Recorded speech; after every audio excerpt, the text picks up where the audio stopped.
Hello everyone, I'm Chan. So today I'll be talking about data warehouse design and dashboard layout design for alternative assessment for business intelligence subject. So first of all, there are two main topics in this alternative assessments, which are ETL and visualization. For ETL, we will be using CSV source file and we'll be importing them into Talent Open Studio and generate CSV file and upload the product into the MySQL database. Where visualization will take the product of ETL and turn it into Microsoft Power BI desktop to generate reports that are going to publish into Microsoft Power BI service to generate dashboards. So let's take a look at the data warehouse schema. So this data warehouse schema uses the Snowflake schema. We have 9 total source CSV files, and then you can see that why is Snowflake, because the dimension table refers to another dimension table. For example, the customer CSV refers to the duration. So this dataset is available to download from Kaggle. So right now let's hop into Talent to see how we perform ETL processes.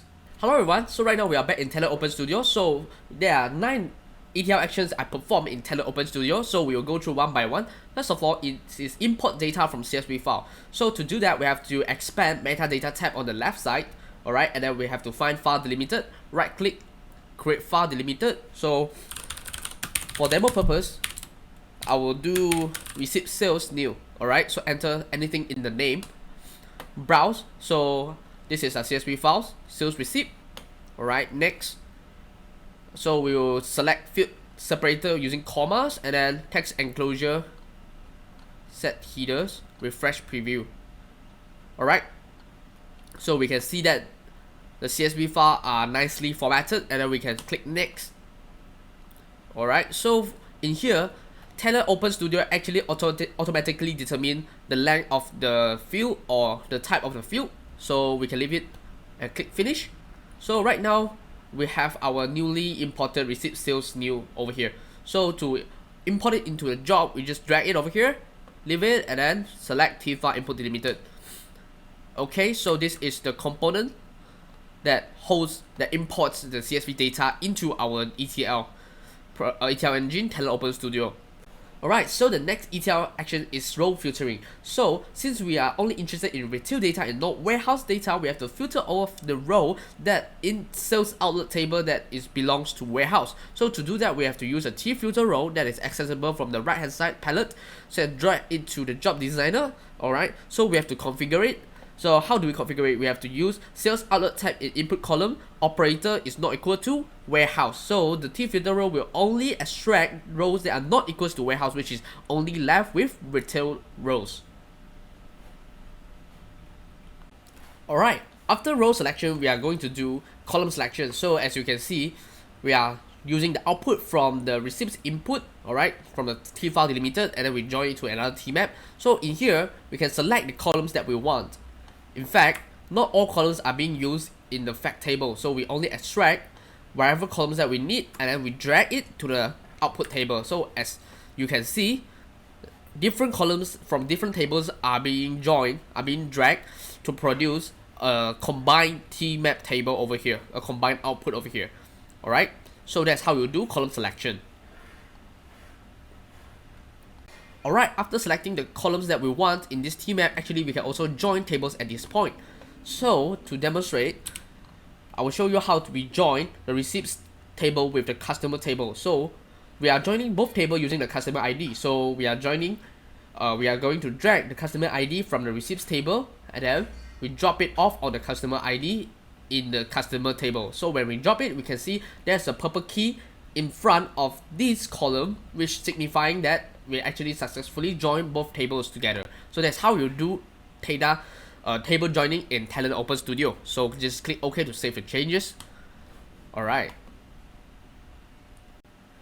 The next ETL action is to join tables using Composite Key, because not all tables can be joined using a single column values. So we'll be taking the output from the previous T map and join it to a new T map. So in this new T map, we are going to create a new variable which we will need to drag these 3 columns, transaction date, sales outlet, and product ID, into this variable. We can name it anything. So open up the expression builder.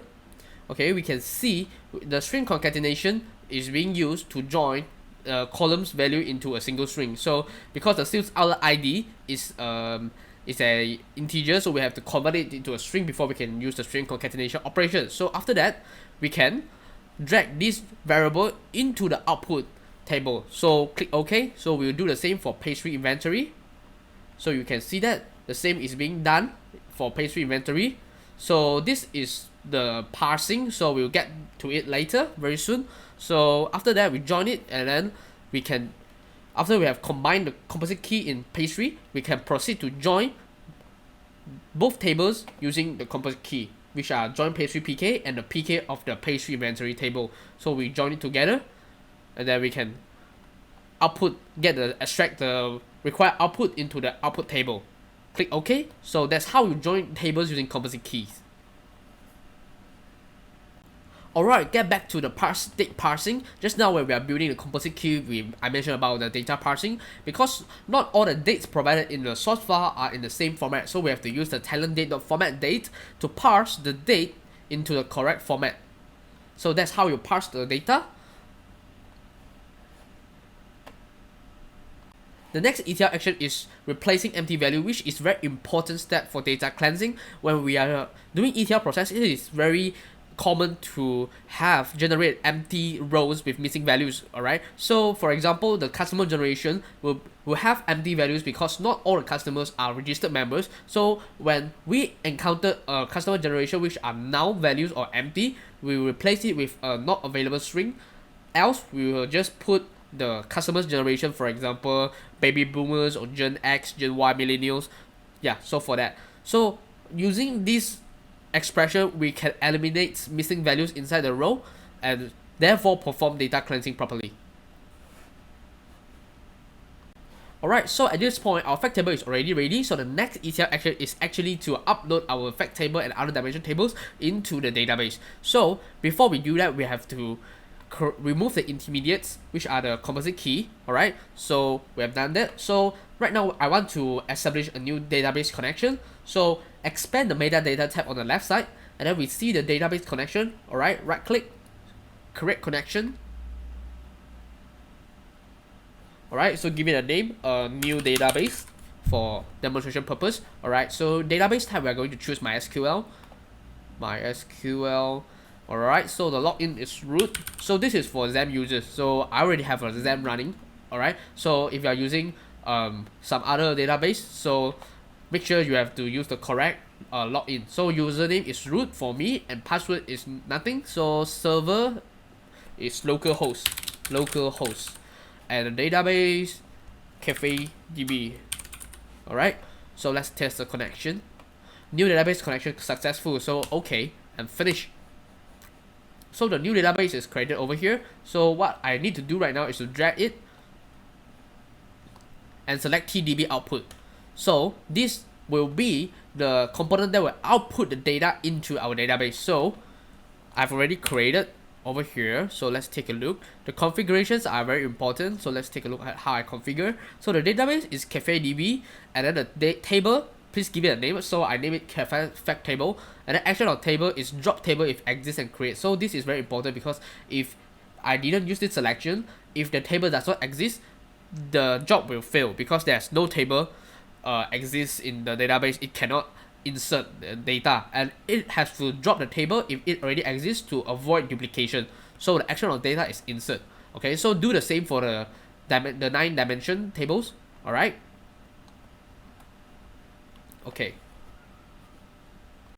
Alright, so before we run our ETL job, I want to go through the last ETL action, which is the export fact table as CSV file. So we can see that we have a T file output delimited here. So from here we actually split into 2 outputs. Alright, so one will be going into the CafeDB, the database, and one will be going to the CSV file. Alright, so this one I configured to output to my desktop. Alright, so that's how you create a delimited CSV file. So when all of that is set, so we can proceed to run our ETL job.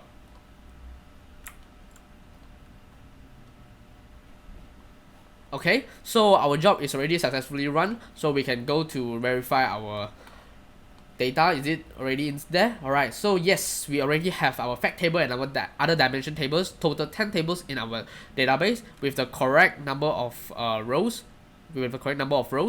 Alright, so we have already successfully imported data into the MySQL database. So let's take a look at the CSV file on my desktop. So it's over here. Alright, so the CSV file is also being prepared, being formatted properly, which is just what we want. So we can proceed to our visualization. Alright, so that marks our completion of our ETL process. We will be continue with our visualization. Alright, right now we are back in Microsoft Power BI desktop to proceed with our visualization process. So this is the report that I generated. Actually, there are 4, namely outlet report custom analysis, outlet performance analysis, and product category analysis, and also individual product view. Alright, so let's quickly demonstrate how we can generate a bar chart over here. So I click it on the visualization panel. Alright, so let's select product and quantity. Alright, so straight away we can know what is the best selling product. It's Earl Grey regular, but it is individual products. So let's try product category. So we can see coffee is the top selling category. Alright, so right now we can also interact with the slices in the reports. Let's say I want to know about latte. Let's find latte. So we can understand how the quantity sold over days over here, and then we can see the days of sales. Monday actually had their higher demand in the beginning of the week than the lower part of the week, and then more non-members actually purchase coffee. Alright, so we can also interact with outlets. Okay, so let's move on to product category. We see that coffee is the highest selling product categories, and then we can also interact with these slices to understand like this branded coffee, drill down to individual product categories to understand each category's performance. So further analysis is available in the report. So right now I'm going to publish this report into Power BI service so that we can produce the dashboard to create an overview. So I'm going to publish to my workspace. Alright, so since I already previously published it, so right now it's asking me whether I want to replace. So yes, I want to replace it, and click replace. Great, right now our report is being published to Power BI service. Let's take a look. It's just identical to what we have just now in Power BI desktop. Alright, so right now I'm going to proceed to pin 2 different charts from 2 report into a new dashboard. Alright, so outlet dashboard. Okay, so maybe we want to create a new dashboard. New outlet dashboard. Oops, alright, so pin it, and let's pick another for the outlet ways, perhaps. Okay. In the new outlet dashboard for demo purpose. Alright, so this also for new outlet dashboard. Alright, let's go to the dashboard. So this is the new dashboard that I just created just now. You can actually reorganize the tiles, you can resize it. Okay, resize it, and obviously you can also delete them if you don't need it. So let's take a look at the dashboard that I generate previously. So this is the dashboard I previously prepared. So the top row have information regarding the outlets. Alright, you can see that Hell's Kitchen has the highest revenue compared to other trees, and then however Lower Manhattan has the highest retail sales per square feet, but also at the same time have the highest outlet waste. So this can be a sign of unpredicted sales or unpredicted growth. And also we can see that in the Monday and the morning has the highest sales demand. So this is very important information for operation board to plan their staff so that they can prevent overstaffing or understaffing, so that they can accommodate peak hours and cold hours. And also let's take a look at product dashboard. We can see that on the top row we also have the categories. We have cards and information regarding to the product categories. So coffee is the highest is the product that have highest product units sold. And on the right hand side we have time related charts, which are Monday has the highest sales. Alright, and we can see that the first week have the higher demand for coffee compared to the rest of the month. Alright, the first week have a higher demand. So this is important for inventory management, so that the person in charge for the inventory can know how and when to restock their coffee. So for in-depth analysis is available in the report. So this is how we are going to do visualization in Power BI using Power BI desktop and Power BI service. Alright, that's all for data warehouse design and dashboard layout design. For more in-depth analysis, please refer to report. Thank you very much for having me today. Thank you very much.